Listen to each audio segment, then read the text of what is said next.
SNX Marathi, Siddheshwar news express, सत्यासाठी SNX सोबत.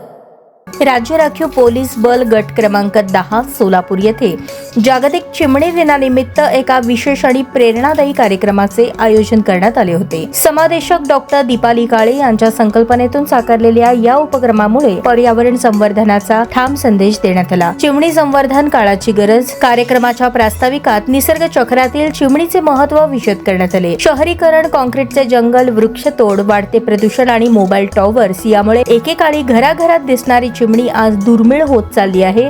या पार्श्वभूमीवर चिमणी संवर्धन ही काळाची गरज असल्याचे अधोरेखित करण्यात आले. समादेशक डॉक्टर दीपाली काळे यांनी उपस्थितांना मार्गदर्शन करताना सांगितले की चिमणी ही शेतीला हानिकारक असणारे किडे खाते, त्यामुळे ती एक नैसर्गिक कीटकनाशक म्हणून काम करते. मात्र कीटकनाशकांच्या अतिवापरामुळे पक्ष्यांना अन्न मिळणे देखील कठीण झाले असून जैवसाखळी विस्कळीत होत आहे. प्रत्येकाने आपल्या परिसरात झाडे लावून पक्ष्यांसाठी अन्न पाण्याची सोय करावी असे आवाहनही त्यांनी केले.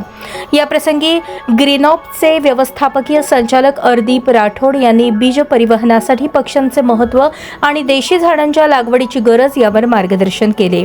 कार्यक्रमादरम्यान प्रत्यक्ष काही कृती करण्यात आल्या. त्यात परिसरात चिमण्यांसाठी कृत्रिम घरटी बसवण्यात आली. उन्हाळ्याची तीव्रता लक्षात घेता पक्ष्यांसाठी ठिकठिकाणी पाण्याची भांडी आणि बर्ड फीडर ठेवण्यात आले. SRPFच्या जवानांनी स्वतः पुढाकार घेऊन या उपक्रमात सक्रिय सहभाग नोंदवला. लहान कृतीतून मोठा बदल घडू शकतो हा संदेश देणारा हा उपक्रम पर्यावरण रक्षणाच्या दिशेने एक सकारात्मक पाऊल ठरला आहे. या कार्यक्रमास वरिष्ठ अधिकारी, कर्मचारी, स्थानिक नागरिकांनी मोठ्या संख्येने उपस्थिती लावली होती.